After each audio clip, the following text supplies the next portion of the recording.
جس کا نام سویڈن ہے، وہاں قرآن کریم کی توہین کا نہایت ہی ناقابل برداشت واقعہ پیش آیا۔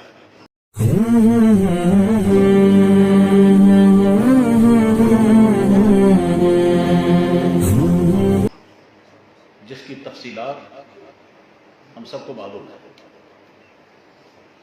اور اس کے نتیجے میں ساری دنیا کے مسلمانوں نے جیسی اذیت محسوس کی، اس کا بھی کچھ نہ کچھ اندازہ ہم سب کو ہے۔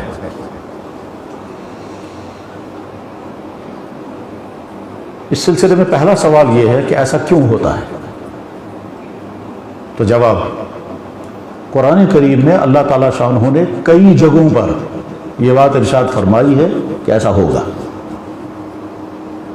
چنانچہ اللہ تعالیٰ شانہ فرماتے ہیں لَتَسْمَعُنَّ مِنَ الَّذِينَ أُوتُوا الْكِتَابَ مِنْ قَبْلِكُمْ وَمِنَ الَّذِينَ أَشْرَكُوا أَذًى كَثِيرًا، تم فلانے طبقے کے ذریعے سے اذیتناک باتیں ضرور بھی ضرور سننے پر مجبور ہو، تمہیں سننا پڑے گا۔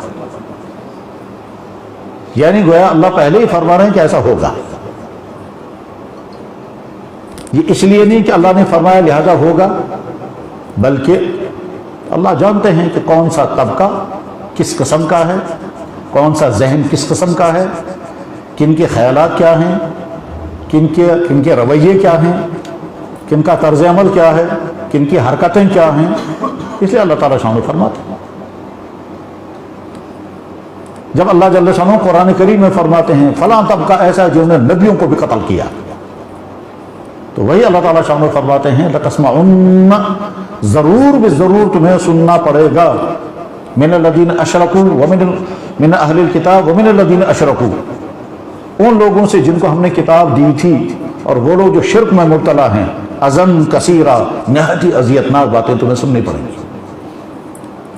اور ایک جگہ تو اللہ تعالیٰ شانہ فرماتے ہیں قَدْ بَدَتِ الْبَغْضَاءُ مِنْ أَفْوَاهِهِمْ وَمَا تُخْفِي صُدُورُهُمْ أَكْبَرُ، ان کے زبانوں سے جو بغض ظاہر ہو رہا ہے تو بہت کم ہے، ان کے دلوں میں تو اس سے زیادہ خطرناک ہے۔ وَمَا تُخْفِي صُدُورُهُمْ أَكْبَرُ، تمہارے سچے دین کے متعلق ان کے دلوں میں جو نفرت ہے وہ تو بہت زیادہ ہے۔ ان کا بس چلے تو ایک ہی دن میں سارے دین کو ختم کر دیں، لیکن نہیں کر سکیں گے۔ اور ایک جگہ اللہ تعالیٰ شانہ فرماتے ہیں یہ اس دین کو پھونکوں سے بجھانا چاہتے ہیں، یہ ایسا نہیں ہو سکا۔ یریدون لیطفئوا نور اللہ بافواہہم، یہ ایسا ہی ہے جیسے ہم پھونک مار کر کے شمع کو بجھا دیں اور پھر سمجھیں گے کہ جیسے شمع ہماری پھونک سے بجھ جاتی ہے، اسی طرح سے سورج بھی ہماری شمع سے بجھ جائے گا تو نہیں ہو سکتا۔ یہ طرز عمل اللہ کے نبی علیہ السلام کے زمانے میں بھی تھا، صحابہ کے زمانے میں بھی پایا گیا، بعد کی پوری تاریخ میں آج تک پایا گیا۔ اور اس طرز عمل میں امت مسلمہ کی تاریخ روشن تاریخ ہے۔ کبھی کسی مسلمان کے ذریعے سے دوسرے کسی بھی مذہب کی مقدس شخصیت، دوسرے کسی بھی مذہب ماننے والوں کی کسی کتاب کی توہین کبھی نہیں ہوئی، نہ ہو سکتی ہے۔ کیوں نہیں ہو سکتی؟ ہمارے نبی نے ہم کو تہذیب سکھائی، اخلاق سکھایا، دلائل سکھائے، حقانیت کے اصول سمجھائے ہیں، تو ہمیں اس طرح کی یہ اوچھی حرکتیں کرنے کی نہ امت مسلمہ کو کبھی ضرورت ہے، نہ امت مسلمہ نے کبھی کیا۔ یہ ممکن ہی نہیں کہ کوئی مسلمان کتنا ہی بیچارہ گیا گزرا اور کتنی ہی کمیوں والا ہوگا، لیکن ایسا کبھی نہیں کر سکتا کہ جیسے وہ اپنی نبی کی توہین نہیں کرتا ہے ویسے دوسرے مذہب کے کسی نبی کی توہین بھی نہیں۔ ہم نے آج تک کبھی حضرت عیسیٰ علیہ السلام کی توہین کی ہی نہیں، اور کیوں؟ اگر ہم توہین کریں گے تو ہمارا ایمان ختم ہو جائے گا۔ ہم تو جیسے اپنے نبی کی تعظیم کرتے ہیں اور کریں گے، اسی طرح سے حضرت عیسیٰ علیہ السلام کی تعظیم بھی کرتے ہیں اور کریں گے، کیونکہ ہمارا نبی بھی نبی حق برحق، عیسیٰ علیہ السلام بھی نبی برحق۔ جتنے اللہ کے نبی آئے ہیں سارے نبی انبیاء علیہ السلام تھے، مقدس شخصیات تھی، بس فرق اتنا ہے کہ ہر نبی کسی ایک علاقے کے ایک قوم کے لیے ہوتا تھا، اور محمد رسول اللہ پورے عالم کے لیے۔ فرق اتنا ہے کہ ہر نبی کا دین جو ان کے ساتھ آیا تھا وہ ان کی قوموں نے مٹا ڈالا اور بدل دیا، لیکن ہمارے نبی پر جو اللہ نے دین بھیجا وہ محفوظ اور قیامت تک محفوظ رہے گا۔ لیکن اس کے معنی ہرگز یہ نہیں ہے کہ ہم یہودیوں کی نفرت میں حضرت موسیٰ علیہ السلام کی توہین کریں، عیسائیوں کی نفرت میں حضرت عیسیٰ علیہ السلام کی توہین کریں، یا کسی دوسرے مذہب کے غلط ہونے اور کے نفرت کے نتیجے میں ان کے مقدس شخصیات کی توہین کریں۔ ایسا کبھی نہیں، نہ ہو سکتا، نہ اسلام اس کی اجازت دے گا۔ یہی وجہ ہے دوسری قوموں کی تاریخ داغدار ہے اور ایمان والوں کی تاریخ روشن ہے۔ 1400 سال کی تاریخ بتا رہی ہے، کبھی کسی مسلمان کے زبان سے قلم سے دوسرے مذہبوں کا علمی رد تو ضرور ہے اور ہونا بھی چاہیے، لیکن توہین کرنا، جلانا، خاکے بنانا، کارٹون بنانا، اس طرح کی کبھی کسی مسلمان کے دل سے ایسی کوئی غلطی نہیں ہوئی ہے۔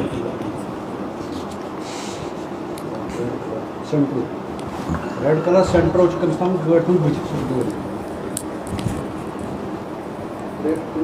کیا دنیا کی قومیں یہ سمجھتے ہیں کہ قرآن جلانے سے دنیا سے قرآن ختم ہو جائے گا؟ نہ کبھی ہوا ہے، نہ ہوگا، اور نہ آئندہ ممکن ہے۔ قرآن جلانے سے قرآن اور پھیلے گا، جیسے اللہ کے نبی کی توہین کرنے سے ایمان والوں کی رفتار اور تیز ہوتی ہے۔ 9/11 کے بعد جتنی کتابیں لکھی گئیں اسلام کے اور نبی کے خلاف، اتنی کتابیں پوری 1400 سال کی تاریخ میں نہیں لکھی گئی، ٹھیک ہے؟ اور 9/11 کے بعد جتنے لوگوں نے اسلام قبول کیا پچھلے 100 سال کی تاریخ میں تو لوگوں نے اسلام قبول نہیں کیا۔ تو جس کو تم ذریعہ بنانا چاہتے تھے نبی سے دور کرنے کا، وہی چیز ذریعہ بنتی ہے نبی کے قریب آنے کا۔ اور اس میں خود مسلمانوں کا کوئی رول نہیں ہے کہ وہ جا کر کے اللہ کے نبی علیہ السلام کا تعارف کرائیں، نہیں۔ مسلمانوں کو رول تو اس سلسلے میں بہت ہی ناقص رول ہے، یعنی امت مسلمہ کو اپنے دین کی جیسی توضیح کرنی چاہیے، امت مسلمہ کو اپنے نبی کی جیسی نمائندگی کرنی چاہیے۔ اس سلسلے میں امت مسلمہ کے افراد بھی، ادارے بھی، حکومتیں بھی بہت ہی زیادہ ناکام ہیں، مگر اس کے باوجود اس دنیا میں سب سے زیادہ تیزی کے ساتھ پھیلنے والا اس مذہب کون ہے؟ جواب اسلام۔ وجہ کیسے پھیلنے کی؟ اسلام کی حقانیت خود غیروں کو اپنی طرف کھینچتی ہے۔ تو اگر لوگ یہ سمجھتے ہیں کہ اس طرح سے قرآن جلانے سے قرآن دنیا سے ختم ہوگا، قرآن جلانے سے ایمان والوں کے دلوں سے قرآن کی عظمت ختم ہو جائے گی، قرآن جلانے سے غیر مسلموں کو قرآن کی نفرت آ جائے گی، غیر مسلموں سے جو سنجیدہ، جو انسانیت نواز ہوتے ہیں وہ بھی سمجھتے ہیں یہ تو اچھی حرکتیں ہیں، یہ تو احمقانہ کام ہے، یہ تو چرسی لوگ بھی ایسی حرکتیں نہیں کریں گے۔ اور پھر اگر ادارے ان کی سرپرستی کر رہے ہوں یا حکومتیں سرپرستی کرتے ہوں تو تف ہے ایسے اداروں پر، اور تف ہے حقوق انسانی کے ان علمبرداروں پر جو حقوق انسانی کے نعرے تو لگاتے ہیں لیکن خود ان کا کردار ایسا ہے۔ امت مسلمہ کا رویہ کیا ہوتا ہے کہ پورے عالم کے مسلمان اس طرح کے واقعات سے یقیناً مشتعل ہوتے اور ہونا بھی چاہیے۔ یہ تو نہیں ہو سکتا کہ جناب کوئی آدمی آپ کی ماں کو گالی دے اور آپ کہیں گے جناب اظہار رائے کی آزادی کا زمانہ ہے، آپ میری ماں کو جو چاہے سو کہتے رہیں، مجھے اظہار رائے کے خلاف نہیں بولنا چاہیے۔ یہ احمقانہ سوچ ہے، اور اگر کوئی ایسا کرتا ہے تو اس کا مطلب ہے غیرت مٹ چکی ہے۔ تو اس لیے یہ تو نہیں ہو سکتا کہ مسلمان اپنے نبی کے متعلق توہین آمیز بات سنے اور برداشت کرے، مسلمان اپنے قرآن کے متعلق کوئی توہین آمیز رویہ دیکھے اور خاموش رہے، یہ نہیں ہو سکتا ہے۔ البتہ المیہ یہ ہے کہ امت مسلمہ کی عوام کسی اور رخ پر ہے اور امت مسلمہ کے حکمران کسی اور رخ پر ہے، بس المیہ یہ ہے۔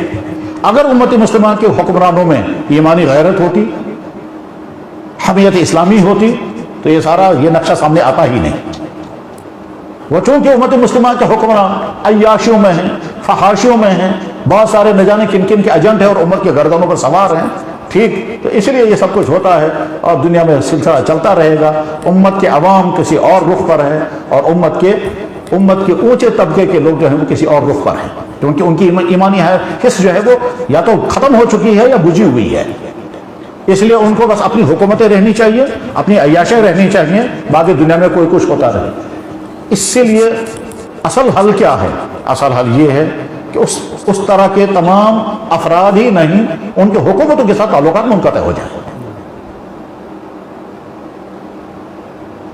اور وہ اقوام متحدہ جس کا نعرہ ہے حقوق انسانی کا تحفظ، اس اقوام متحدہ میں پائے جانے والے مسلمان حکمران فوراً سے باہر نکل جائیں کہ آپ نے ورنہ امت کا قوم مسلمانوں کا کون سا مسئلہ حل کیا ہے، تو کم سے کم اس کے، اور جب تک اس کے لیے کوئی باقاعدہ قانون نہیں بنتا ہے مسلمان کو چاہیے وہاں جائیں ہی نہ، اور جانے کے فائدے کیا اٹھائے آپ نے اور نہ جانے کے نقصانات کیا ہوں گے۔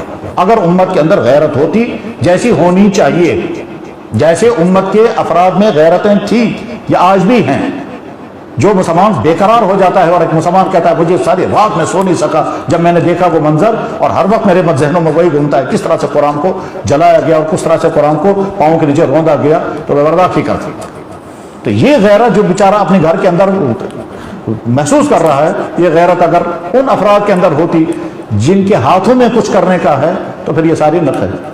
حقیقت یہ ہے کہ جب تک امت مسلمہ پر یہ بے غیرت نام کے مسلمان مسلط ہیں تب تک یہ سلسلہ چلتا رہے گا، اور جب اللہ تعالیٰ شان ایسے افراد آپ مہیا کر دیں گے کہ جو باغیرت ہوں گے تو اس کے بعد پھر دنیا کی وہ تمام منحوس قومیں، منحوس افراد جو اس طرح کی حرکتیں کرتے ہیں، یقیناً وہ گھٹنے ٹیکنے پہ مجبور ہوں گے، جیسا کہ اس اسلامی تاریخ میں، جس اسلامی تاریخ میں مسلمان حکمران باغیرت حکمران تھے، باہمیت مسلمان تھے، ایمانی جذبات اور کیفیت والے مسلمان تھے، اس وقت کبھی ایسا نہیں ہوا۔ اس سلسلے میں کبھی خیال آتا ہے اس بولنے کا فائدہ کیا ہے اور اس احتجاج کرنے کا فائدہ کیا ہے کہ ہم اپنے گھروں میں بیٹھ کر اپنی مجلسوں میں، اپنے اداروں میں، اپنی مسجدوں میں، اپنی ممبروں پر چیخ و پکار کرتے ہیں، اس کا فائدہ کچھ نہیں، یقیناً کہ کچھ نہیں ہے، لیکن یہ انسان کی فطرت ہے کہ جب اس کو درد ہوتا ہے تو آہ تو نکلتی ہے، اور اگر کوئی کہے کہ نہیں صاحب اس آہ کا فائدہ کیا ہے تو جواب ہے کہ آہ کا تعلق نیچر کے ساتھ ہے۔ جب کسی مذہب، کسی بھی مذہب کی مذہبی شخصیات کی توہین ہونے لگے تو خود مسلمان کہے گا یہ غلط ہے، اور یقیناً غلط ہے۔ جو چیز اخلاق کے بھی خلاف، انسانیت کے بھی خلاف، حقوق کے بھی خلاف، اس چیز کو آپ اپریشیٹ کر رہے ہیں، اس چیز کو آپ تحفظ دے رہے ہیں، تو پھر آپ خود ہی فیصلہ کریں آپ کون سی کیٹیگری میں ہیں۔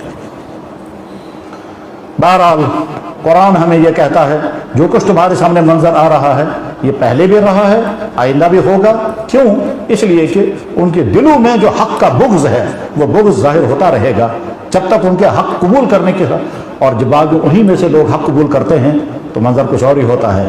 ایک طرف سے یہ صورتحال تھی، اور دوسری طرف سے جب سبھی لوگ دیکھ رہے تھے کہ افریقہ کا ایک شخص جو اپنی مذہبی طبقے کا سربراہ تھا، بلکہ وہ اعلان کر کے کہتا تھا میں پادری ہوں، ٹھیک، اس کو کسی مسلمان نے دعوت نہیں دی، اور وہ کیسے بلکتا ہوا آتا ہے اور کیسے حج کرتا ہے اور کیسے رو رو کر کے کہہ رہا ہے کہ میں نے دین حق پا لیا، سب کے سامنے ہے۔ ایک منظر وہ ہے اور ایک منظر یہ ہے۔